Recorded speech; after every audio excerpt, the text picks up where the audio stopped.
الله وبركاته. الحمد لله وكفى وسلام على عباده الذين اصطفى أما بعد فأعوذ بالله من الشيطان الرجيم بسم الله الرحمن الرحيم ولقد كرمنا بني آدم وقال تعالى أولئك كالأنعام بل هم أضل صدق الله العلي العظيم. সবাই দুরূদ শরীফ পড়ি। আল্লাহুম্মা সাল্লি আলা সাইয়্যিদিনা নাবিয়িনা শাফিয়িনা ওয়া হাবিবিনা ওয়া মাওলানা মুহাম্মদ সাল্লাল্লাহু আলাইহি ওয়া আলা আলিহি ওয়া আসহাবিহি ওয়া বারাকা ওয়া সাল্লাম। শুকরিয়া আদায় করতেছি মহান রব্বুল আলামিনের দরবারে। রব্বুল আলামিন এই উত্তম মজলিসের মধ্যে আমাদের জীবনের একটা সময় আল্লাহ কাটাবার সুযোগ করে দিয়েছেন।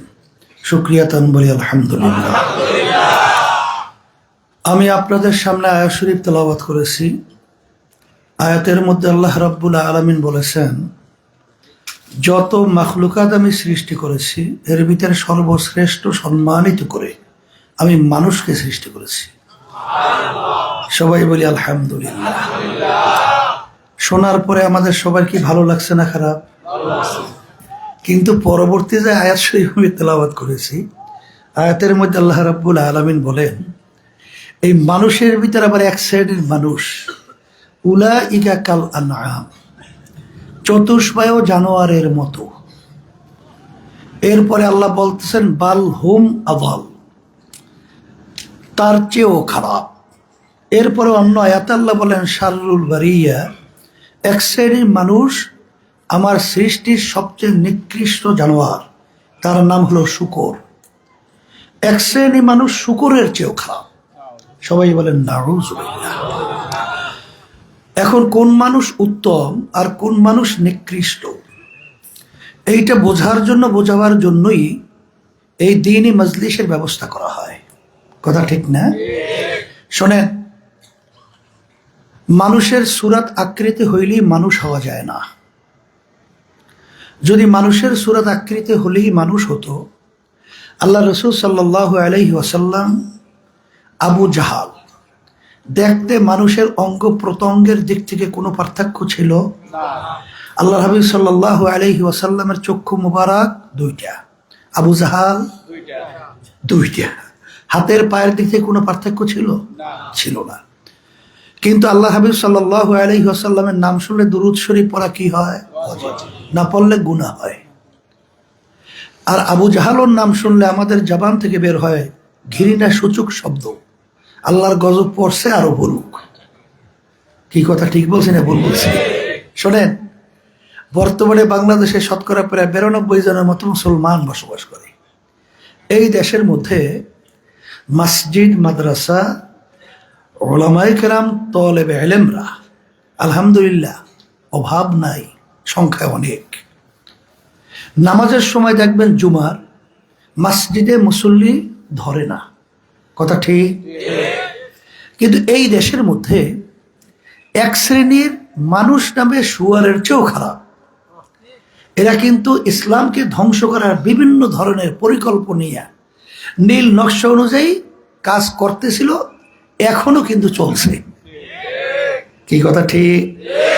শোনেন, শিক্ষা দুই প্রকার। শিক্ষা কয় প্রকার?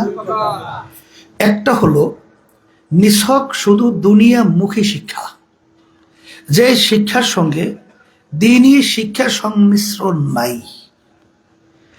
এই শিক্ষার মাধ্যমে 100 জন মানুষের মধ্যে 100 জন মানুষই অমানুষ হয়। কথাটা বুঝাতে পারলাম কিনা? শিক্ষা কয় প্রকার বলছি? একটা হলো নিছক শুধু দুনিয়ামুখী শিক্ষা, যেই শিক্ষার সঙ্গে দ্বীনি শিক্ষা সংমিশ্রণ নাই। এই শিক্ষার মাধ্যমে 100 জন মানুষের মধ্যে 100 জন মানুষ কি হয়? অমানুষ হয়। বাস্তবতা তো দেখাতে হবে, ঠিক না?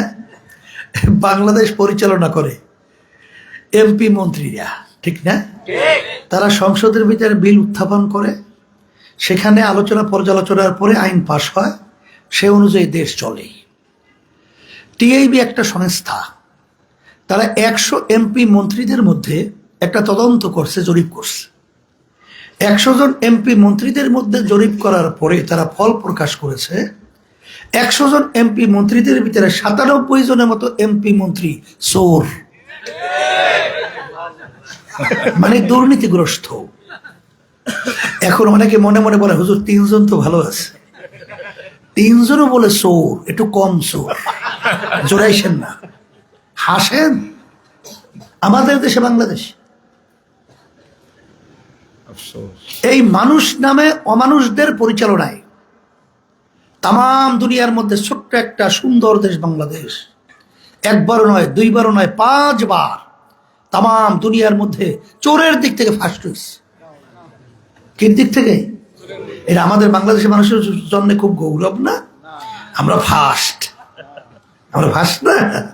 যদি বাংলাদেশের মানুষ বিদেশে যাওয়ার পরে জিজ্ঞেস করে, এই কোন দেশের লোক, যদি বলি বাংলাদেশ, তখন বলে সোরা গো দেশের লোক আসছো, কি ভুল বলছি না ঠিক বলছি?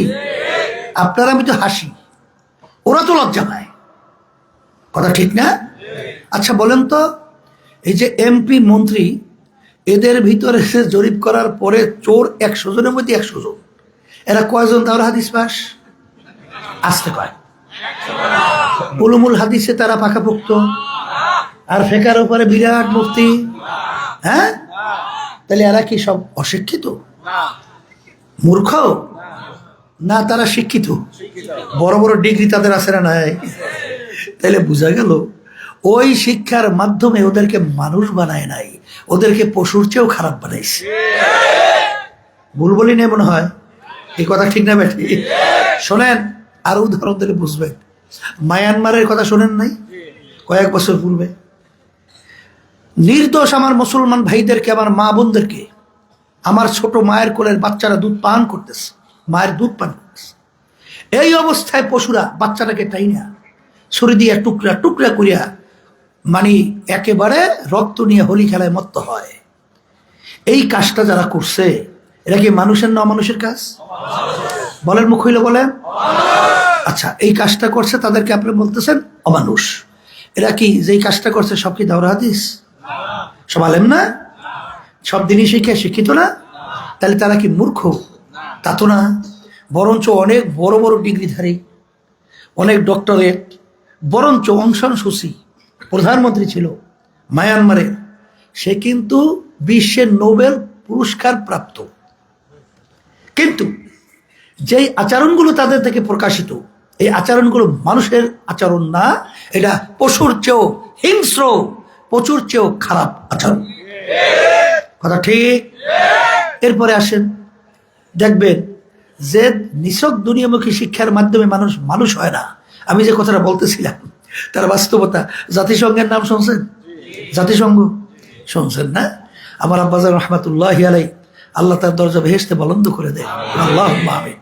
শোনেন, তিনি সৌদি সরকারের আমন্ত্রণে রয়্যাল গেস্ট হিসেবে হজে গেছিলেন।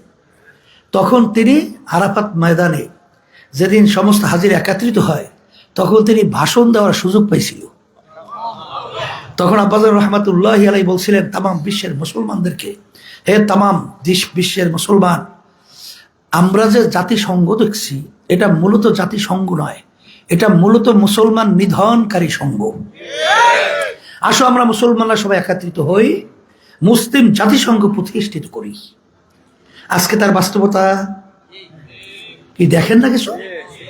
মায় আজকে ফিলিস্তিনের উপরে যে হত্যাযজ্ঞ চলছে, কোনো আন্তর্জাতিক আইন মানে না, কোনো নিয়ম মানে না, কিসের জাতিসংঘ? অত মুখরোচক কথা বলে, আসলে ভিতর কথা তাদের সাথে মিল না থাকলে এই ধরনের আচরণ করতে পারে? আমার ছোট ছোট বাচ্চারা, আমার মা বোনদেরকে এইভাবে বিনা অপরাধে এই বোমার পর বোমা ফালাইয়া সব ধ্বংস করে ফেলতেছে। এটা কি মানুষের কাজ না মানুষের কাজ? হ্যাঁ, আচ্ছা, সেই জাতিসংঘের ভিতরে মায়ানমার ইস্যু নিয়ে আলোচনা ছিল। সেই জাতিসংঘের মধ্যে তামাম দুনিয়ার মোরল দাবি করে আমেরিকা, ভারত, চীন, রাশিয়া মোরল দাবি করে না? তারা কিন্তু ওই আলোচনার মধ্যে মায়ানমারের পশু যারা হত্যযজ্ঞ পরিচালনা করেছে তাদের পক্ষ অবলম্বন করছিল আর নির্যাতিত মুসলমানদের বিরুদ্ধে অবস্থান করছে। এটা কি মানুষের কাজ না অমানুষের কাজ বলেন? তাইলে তারা যে কাজটা করলো তারা কি সব মূর্খ? আসতে বলে তারা কি মূর্খ? তারা তো শিক্ষিত। তাহলে যেই শিক্ষায় শিক্ষিত হয়েছে এই শিক্ষার মাধ্যমে ওদেরকে মানুষ বানায় নাই। কি অনেকে রাগ করছেন মনে হয় না? কি মানুষ বানাইছে? এখন আমার ভাইদেরকে বলবো, পর্দা আলে মা বোনরা যারা শুনতেছেন, বলছিলাম শিক্ষা দুই ধরনের। একটা হলো দুনিয়া নিছক দুনিয়ামুখী শিক্ষা, আর একটা হলো দ্বীনি শিক্ষা। আর একটা কি শিক্ষা? দ্বীনি শিক্ষার মধ্যে দুনিয়া এবং আখেরাত উভয় জগতের শিক্ষা। কথা ঠিক না ভুল? শোনেন, আমার ভাইদেরকে বলছি, তাহলে দুনিয়ামুখী যে শিক্ষাটা এটা শুরু হয়েছে মূর্খের থেকে। কার থেকে? যদি বলি যে হুজুর তা কেমন?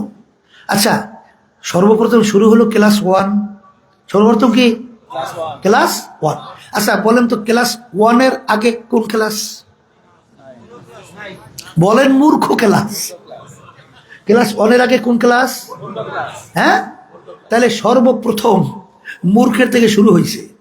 এরপরে 1 আলায় পড়াইছে 2 আলায়, 2 আলায় পড়াইছে 3 আলায় 4 5, এরকম মূর্খের থেকে শুরু হইয়া যাইতে যাইতে নিচ থেকে উপর পর্যন্ত, নিচ থেকে যায় উপরে, আর শুরু হয়েছে মূর্খের থেকে।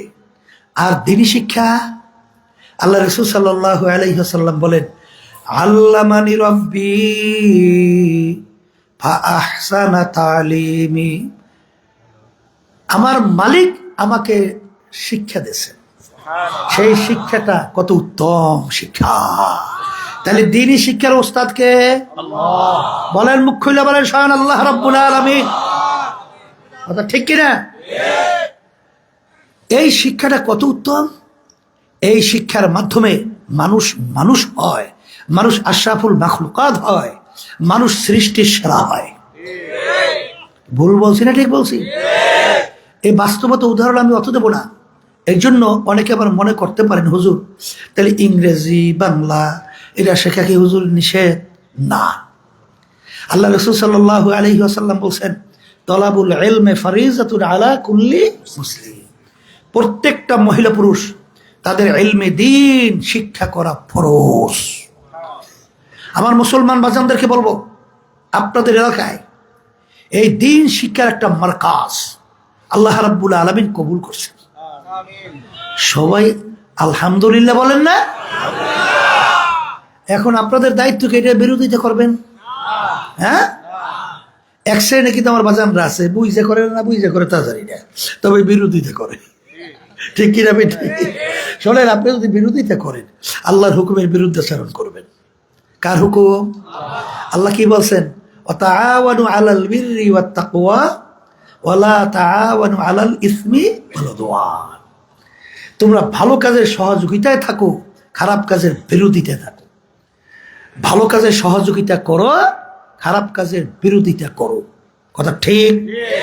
এখন এই যে দ্বীনি প্রতিষ্ঠানটা আল্লাহ কবুল করছে আপনাদের এলাকায়, এই জন্য তো আপনাদের গর্ব করা উচিত। এখন গর্ব অর্থ কি? সহযোগিতা, সব সময় আন্তরিকভাবে এর সাথে লাগিয়ে থাকবেন।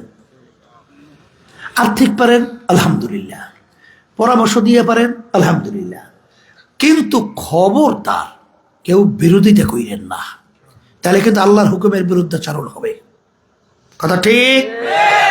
এই দ্বীনি শিক্ষার মাধ্যমে মানুষ মানুষ হয়। তার বাস্তবতা আপনারা জানেন যে ইসলামী নীতি আদর্শটা এবং বিদেশিদের পাশ্চাত্যের যে নীতি আদর্শ, দিন আর রাত্র পার্থক্য। আমি গেছিলাম সিলেট, সেখানে একটা লোক খুব বড় ধনী কিসেমের, এবং লোকটা খুব ভালো মনের, খুব বড় ধনী, থাকে তার ফ্যামিলি সহ সব আমেরিকায়। তার সিলেটে অনেক সময় যাওয়ার পরে দেখা হয়। সে গেলে এমন খেদমত করে, তা আমি একদিন জিজ্ঞেস করি, ভাইজান আমি দেখি আলেমুলামাতে খুব খেদমত করেন মাশাআল্লাহ, আপনার ছেলে সন্তান কয়জন? তা মেয়ের কথা কয়জন বলছে তা স্মরণ নেই, তবে ছেলের কথা বলছিল 2 জন। তাই বলছিলাম ছেলেরা কোথায়? বলে হুজুর বলতে পারি না। আমি মানি, বলতে পারেন না মানি? আপনার আসলে আপনি বলতে পারেন না। বলে হুজুর, ওই পাশ্চাত্য দেশের নিয়ম হলো ছেলে এবং মেয়েরা যখন বড় হয় তখন তাদের নিজের খেয়াল খুশি অনুযায়ী যেদিকে ইচ্ছা সেদিকে চলে যায়। বাপমা বাধা দেওয়ার কোনো আইন নাই। যদি কোনো বাপমা বাধা দেয় আর ছেলে সন্তান যদি অভিযোগ করে, তাইলে আস্তের উপর তাকে হ্যান্ডকাপ লাগাইয়া জেলের মধ্যে নিয়ে যায়। এখন ছেলেরা কোথায় গেছে হুজুর বলতে পারি না। এটা কোনো নীতি আদর্শ না। এটা কি পশুর মতো না? আপনাদের এলাকায় কুত্তা আছে? আসতে কয় কুত্তার বাচ্চাটা হয়তো না আছে। কুত্তার বাচ্চাগুলো যখন একটু বড় হয়, ও মার সঙ্গে সম্পর্ক আর থাকে বাপের সঙ্গে। তাহলে কুত্তাটা বড় হওয়ার পর বাপ মার সঙ্গে সম্পর্ক নাই। আপনাদের এলাকায় গরু আছে, গরুর বাচ্চা যখন বড় হয় ওর বাপ মার সঙ্গে সম্পর্ক কি আসতে বলে? তো এখন ওদের নীতি আদর্শটা কোনটা হইল? ডাইরেক্ট পশুর মতো না? আসতে বলেন। আরে ওদের কোনো নীতি আদর্শের ভিতরে শান্তি তো নাই, বরং অশান্তির কোনো শেষ নাই। ওরা বলে ওরা শান্তির প্রতীক, আসলে অশান্তির প্রতীক। তাম দুনিয়ার ভিতরে ইতিহাস দেখবেন সবচেয়ে যে বেশি আত্মহত্যা হয় সেই দেশটার নাম হলো আমেরিকা। কথা বলছেন নাই? যদি শান্তিই পেত তাহলে আত্মহত্যা বেশি কেন? আত্মহত্যা কখন করে? যাদের ইমান নাই। যখন অশান্তির চরম পর্যায়ে পৌঁছে যায় তখন আত্মহত্যা করে। তাহলে সেই দেশটার নাম কি? আমেরিকা। তাহলে খুব শান্তিতে আছে না? আসতে বলে। ওরা বৃদ্ধাশ্রম বানায়। আমাদের দেশে খড় সেরেন, খড় সেরেন তো, ওই যে গরু ছাগল যদি ফসল খায় তখন নিয়ে সরকারিভাবে খড়ে আটকায়। আমি তো চেয়ারম্যান আছিলাম, বলছে আমিও খড় বরাদ্দ দিতাম, ইউনিয়ন পরিষদে খড় দিতাম। তো এই ঘরের ভিতরে পশু ছাগল আটকায়। তাই ওদের দেশও খড় বানাইছে। ওই খড় কিন্তু কোনো গরু ছাগল আটকায় না। বাপমা যখন বুড়া হয় তখন এই বাপমাকে নিয়ে বোঝা মনে করে, তখন নিয়ে তাদেরকে ওই খড়ের ভিতরে ফেলাই রাখে। এটা মানুষের জীবন? আসতে বলে মানুষের জীবন। তাই এক শ্রেণী মুসলমান ওই জীবন নিজেদের ভিতরে বাস্তবায়নের জন্য পাগল হয়ে গেছে। আমাদেরকে এক পর্যায়ে বলে যে হুজুর এই দেশটারে খাইলো, মানে হুজুরের বাধা দেয় এটা করা যাবে না, ওইটা করা যাবে না, এই সব চলতে হবে। আমার হুজুর এই দেশটারে খাইছে, ল্যাংডা হইতে পারে না, কুত্তা ছাগলের মতো চলতে পারে না, এই হুজুররা বাধা দেয়, এই জন্য দেশটা হুজুররা খাইল। কত বড় জুলুমের কথা! দেশ চালাইলো প্রেসিডেন্ট থেকে এলাকার চৌকিদার পর্যন্ত খাজুরেরা। কারা চালাইলো? দেশ বলে খায় হুজুরেরা। জুলুমের কথা না বলেন? দেশ আমরা চালাইলাম না, দেশ চালাইলি তোরা, আর দেশ খাইলো হুজুরেরা।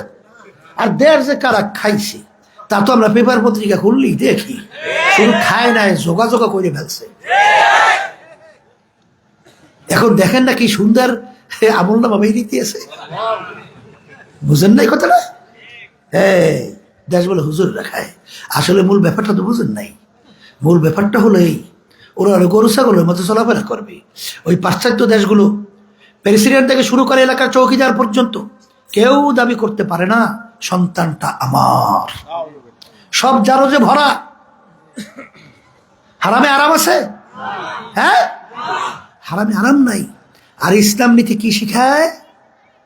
এই বাপ মার সঙ্গে এরকম কোনো ব্যবহার করবে না যে ব্যবহারের মাধ্যমে তারা কষ্ট পায়, কষ্ট দেয় কোনো শব্দ বের হয়, আহ ও, এই ধরনের আচরণ করা যাবে না।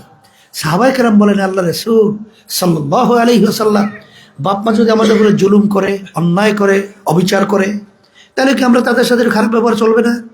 আল্লাহ রাসূল সাল্লাল্লাহু আলাইহি ওয়াসাল্লাম বলেন, হে মুসলমান, মুসলমানের ঘরে জন্মগ্রহণ করিয়া আজকে মুসলমানের রাস্তা ছাইরা, মদিনার রাস্তা ছাইরা হয়েছে এখন আমেরিকাপন্থী আর বিজাতিপন্থী। হ্যাঁ, আল্লাহ রাসূল সাল্লাল্লাহু আলাইহি ওয়াসাল্লাম বলেন, ওয়া ইন যালামাকা ওয়া ইন যালামাকা ওয়া ইন যালামাকা, বাপ মা যদি তোমাদের উপরে জুলুমও করে, অন্যায় করে, অবিচারও করে, তারপরে তাদের সাথে এরকম কোন আচরণ করা যাবে না যে আচরণের মাধ্যমে বাপ মা কষ্ট পায়। এরকম আচরণ করা যাবেন। এই নীতি আদর্শ শিক্ষা দিয়েছে কোন নীতি আদর্শ বলেন না? এই ইসলাম মুসলমান চিনলাম না। আমার আব্বাজান রহমতুল্লাহ আলাই চরমনার জমিনে ঘুমাই আস। আমার আব্বাজান বললেন, আফসোস আজকে আমরা ইসলাম কি জিনিস দেখাতেও পারলাম না, বুঝাতেও পারলাম না। আর এই আফসোস নিয়ে আজকে আল্লাহর কত চরমনায় মাটিতে ঘুমাই আস। ইসলাম কি জিনিস মুসলমানই চিনল না। যেই কথা আমি বলতে চাইছিলাম, এইটা ইসলাম শিখায়, কথা ঠিক কিনা? আপনারা জানেন যে আল্লাহ রাসূল সাল্লাল্লাহু আলাইহি ওয়াসাল্লাম মেম্বারে পা রাখছেন, বললেন আমিন, পা রাখলেন আমিন, পা রাখলেন আমিন। সাহাবায়ে কেরাম বলেন, আল্লাহ রাসূল এরকম আমিন বলতে মেম্বারে পার অবস্থাকে তো শুনি নেই। আল্লাহ রাসূল সাল্লাল্লাহু আলাইহি ওয়াসাল্লাম বলে, জিবরাইল আমিন আসছে, 3টা দোয়া করছে। কয়টা দোয়া? বলেন বলেন। এই জিবরাইল আমিন আসছে, 3টা দোয়া করছে। আল্লাহর হুকুম ছাড়া জিবরাইল আলাইহিস সালাম আসতে পারছে? তাহলে কে পাঠাইছে? আল্লাহ পাঠাইছেন। দোয়া করছে, দোয়া আল্লাহ শিক্ষা না দিলে জিবরাইল আলাইহিস সালাম দোয়া করতে পারে? তা দোয়া শিক্ষাতেছে কে? আল্লাহ। পাঠাইলেন আল্লাহ, দোয়া শিক্ষা দিলেন আল্লাহ। এই মাধ্যম বানাইলেন দোয়া করার জন্য সবচেয়ে সম্মানিত ফেরেশতা জিবরাইল আলাইহিস সালাম। আমিন বলাইলেন কার মাধ্যমে? আল্লাহ আপনি কবুল করেন সরদার দো জাহান মুহাম্মদুর রাসূলুল্লাহ সাল্লাল্লাহু আলাইহি ওয়াসাল্লাম। 3টা দোয়া কবুল হওয়ার ভিতরে সন্দেহ কত দূর? আসতে কয় আছে? তাহলে দোয়া তো কবুলই হয়ে গেছে। 3টার ভিতরে এই 1 নম্বর, রমজান মাস পাইল, সুযোগ পাইও যদি তার জীবনে গুনাহ মাফ করাইয়া নিতে না পারে, ধ্বংস হোক। আল্লাহ রাসূল সাল্লাল্লাহু আলাইহি ওয়াসাল্লাম কি বলেন? আমার বাজানদেরকে বলি, সামনে কিছুদিন পর কি আসতেছে? আবার বলেন, আবার বলেন। এই রমজান আসার পরে এক শ্রেণীর বিশেষ করে ঢাকার মধ্যেও আছে, দিনে দুপুরে খাওয়া দাওয়া করে, আছে না নাই? এ কপাল পোড়া, রমজান মাসে রোজা আমি ফরজ করছি? কোন আলেম, কোন পীর, কোন মুফতি, কোন মুহাদ্দিস না কার হুকুম? আবার বলেন। তাই তুই দিনে দুপুরে খাইয়া কার সাথে চ্যালেঞ্জ করো? আল্লাহর সঙ্গে চ্যালেঞ্জ হয় না? এই জোরে বলে কথা ঠিক কিনা? রমজান মাসের রোজার মাধ্যমে আল্লাহ রাব্বুল আলামিন তোমার আমার জীবনের গুনাহ মাফ চাইছো, তো মাফ চাইছো, মাফ চাইতে দেরি, মাফ করতে দেরি না। জোরে বলে কথা ঠিক না? বা ঠিক? এই রমজান মাসে রোজা পাই জীবনে গুনাহ মাফ করাই নিতে পারবে না, ধ্বংস হোক। কি রমজান মাসে রোজা কি নিয়াত করছেন? রাখবেন আল্লাহ কবিতা, রাখবেন তো? এই ছাড়বেন না? কে কে রাখবেন? কে কে হাতুড়ি, সবাই হাতুড়েন তো। এই একজনও বাদ থাকবে না, সব উঠিছে। পর্দারে মা বোনরা যারা শুনতেছেন তারা উঠান, আল্লাহ কবুল করে, আল্লাহ। আসলে রমজান মাসের রোজা দ্বিতীয় দোয়া, যে বাপ মাকে পাইছে অথবা একজনকে পাইছে, তাদের খেদমত কইরা দুনিয়া থাকা অবস্থায় বেহেশত কামাই করে নিতে পারলো না, ওর কি হোক? বোঝের এটা এই নীতি শিক্ষাতেছে কোন নীতি আদর্শ? আবার বলেন। এই 3 নম্বর দোয়া, হে আল্লাহ রাসূল আপনার নাম শোনার পরে দরুদ শরীফ পড়বে না, ধ্বংস হোক। কথা ঠিক? আমি আমার বাজানদেরকে বলবো, পর্দালে মা বোনরা শুনতেছেন, ইসলামী নীতি আদর্শটা কি? 5ই আগস্ট ফ্যাসিস্ট, খুনি, গুমি, টাকা পাসির কারীরা পালাইছে। কি করছে? আবার বলেন না, পালাইছে। আমি অনেক সময় বলি, যেই নেতা নেত্রী কর্মী এবং সমর্থকদের ধুয়ে পালায়, ওই দল করে, এটা মনে হয় মাথায় ঠিক নেই। এখনো সুস্থ মানুষ না। নেতা কর্মী ধুয়ে পালাইছে হেলিকপ্টার টুন টুন টুন, আর ওদিকে নেতা কর্মী সব ফালাই রেখে গেছে ফাঁসির কাছে। কায়দাটা কত! আবার এই দলও করে, কথা ঠিক না? তাহলে এই ভ্যাসিস দল পালাইল, দেশ তখন অরক্ষিত না, প্রশাসন ভেঙে পড়ছে, কোনো জায়গায় কোন নিয়ম ছিল? তখন আপনারা দেখছেন ইসলামী আন্দোলন বাংলাদেশ এবং ওলামায়ে কেরাম এবং তাদের সহযোগী সংগঠনগুলো তখন রাস্তাঘাটে মানুষের যানজট কষ্ট লাঘবের জন্য ট্রাফিকের সিগন্যালের দায়িত্ব পালন করছে, দেখেন নাই? এই তখন ভারত তো শগুন পাখির মতো চাকাইয়াস, বাংলাদেশে কোন জায়গায় অরাজকতা বাজাইবে একটা সবল দেবে। তা আমরাও তো বুঝতে পারছি, এই জন্য আমরাও হিন্দুদের যেন বিজাতির করে ক্ষয়ক্ষতি কেউ না করতে পারি বুদ্ধিমানি করিয়া। এই জন্য সব তাদের জানমাল ইজ্জতের নিরাপত্তার জন্য আমরা কিন্তু দায়িত্ব পালন করছি। আর ওই সময় এক শ্রেণীর চাঁদাবাজিতে লিপ্ত,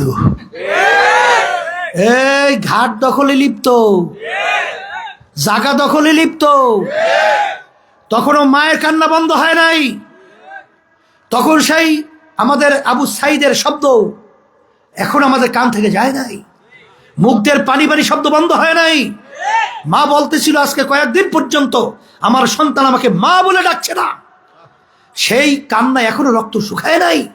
আর এই খবিসের দল ওরা নামছে তখন আবার চাঁদাবাজির জন্যে, জায়গা দখলের জন্যে এবং বিভিন্ন মানুষকে কষ্ট দেওয়ার জন্যে এই কালো হাতকে ভেঙে বাংলার জমিনের ভিতরে শান্তি প্রতিষ্ঠিত করতে হবে এবং জালেম থেকে বাংলাদেশের জমি করতে হবে।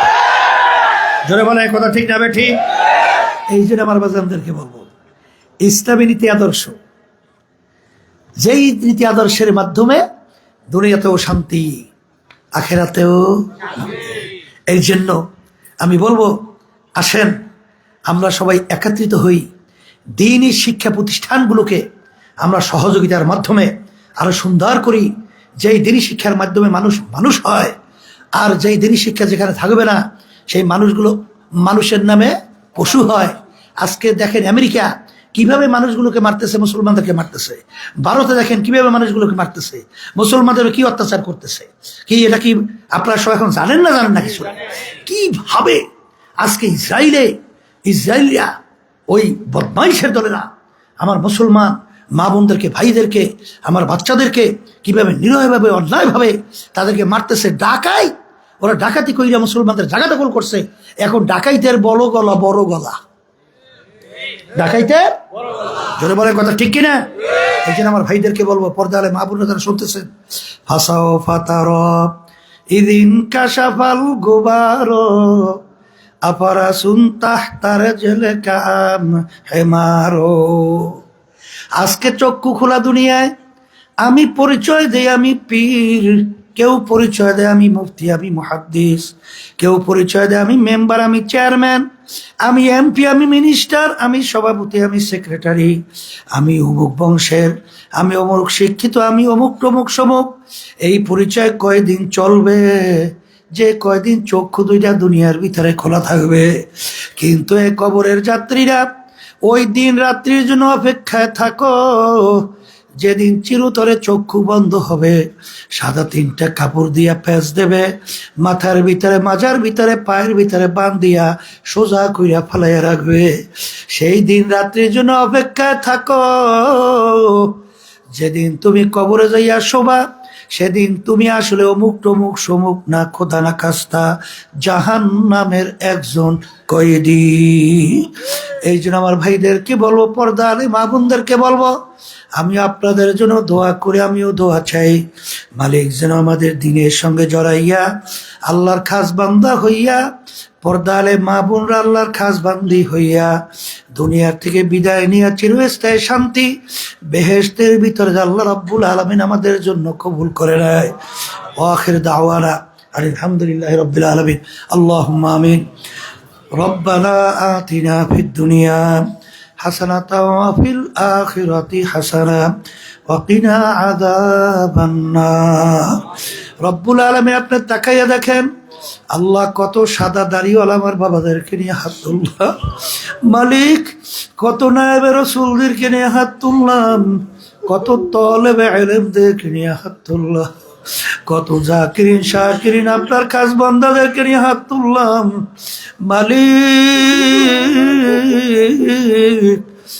মালিক ঘরের ভিতরে কত আমার মা বোনদেরকে নিয়ে হাত তুললাম। আল্লাহ, যে হাত আপনার কাছে পছন্দ, হাতের বরকতে আমাদের জীবনের গুনাহ খাতা মাফ করে দেন। আল্লাহ, মাদ্রাসা মসজিদকে আপনি দ্বীনের জন্য কবুল করে নেন। আল্লাহ, প্রয়োজনকে গায়েবে খাজানা দ্বারা পুরা করে দিয়েন। এর মাধ্যমে সর্বত্র ব্যক্তি পর্যায় পর্যন্ত দ্বীনি হাওয়া পৌঁছার ব্যবস্থা করে দিয়েন। আমরা যারা হাত তুলছি জানি না এই উপস্থিতির ভিতরে কার আম্মা, কার আব্বা, কার দাদা দাদু, নানা নানু, আত্মীয় স্বজন, স্ত্রী পুত্র মেয়েরা অন্ধকার কবরে শুয়ে রয়েছে। আমরা দোয়া করলাম, দয়া মায়া করে আপনি তাদের কবরকে বেহেশতের বাগান বানায় দেন। আল্লাহ মাহফিলকে হেদায়েতের জরিয়া বানায় দেন। সুবহান রাব্বিকা রব্বিল ইজ্জাতি আম্মা ইয়াসিফুন ওয়া সালামুন আলাল মুরসালিন আলহামদুলিল্লাহি রাব্বিল আলামিন।